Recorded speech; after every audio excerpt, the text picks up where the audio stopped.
session, we will be discussing about self-isolation.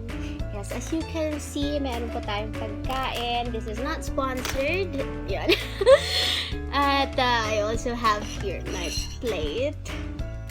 Being a frontliner, it's really hard for us to stay at home because we are obliged to go to the office to give you our services. Yes, I'm not complaining, of course, but I just would like to emphasize the need of self-isolation, especially for those people who are PUI and PUN. To begin with, I would like to give you my first tip. Yeah! Diba, sabi ko sa inyo, to be productive, kailangan natin meron yung pagkain sa tabi. Pero, since self-isolation tayo, we could not work in our dining area.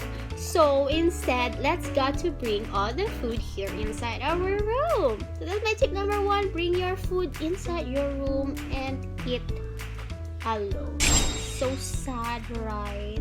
For my tip number 2, since this is self-isolation, we should avoid the spread of diseases. There you get. Those are all my laundry. So, yeah. Don't judge me, please. I know how to wash my clothes, but I know how to wash my clothes. Okay, guys. Good morning. Hindi ko siya carry. Man, this is my laundry. This is our manual washing machine. And we've got our soap here. Okay. So, to begin with, let's dump our clothes. Of course, this is not a tutorial, so wag niyo akong susundin. Susundin? Wag niyo akong gagayahin. You should separate the white from the colored one, but you know, this is not a tutorial.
And to finish our laundry, we'll be placing hot water para mapatay ang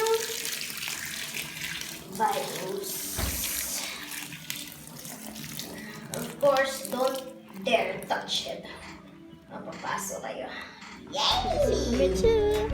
And for my tip number 3, every day, kailangan po mag-gargle tayo.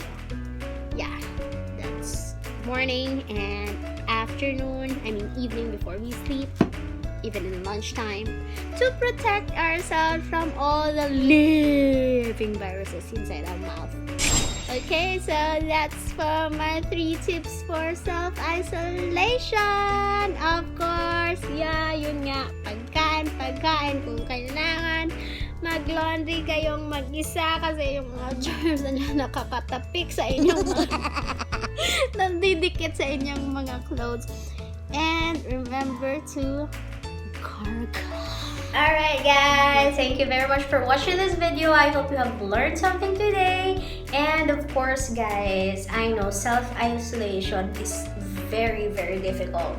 It's so lonely to be alone. So lonely to be Pero alam nyo, may mas malungkot pa doon. Yun ay pag nawalan kayo ng mahal sa buhay dahil sa kapabayaan. Dahil alam nyo na, yun nga, masama yung inyong pakiramdam. You're one or listed in the PUM or PUI or even positive. So, make sure to isolate yourself.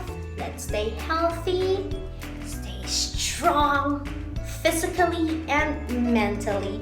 So always remember, be inspired! Ayaw kayo nakahapit ka mo sa akong yung channel. Kung bago pa lang ka mo dili, pinduta ang subscribe button, pati ka ang lingganay, kag hindi pagkalimtin. Rubeinspired!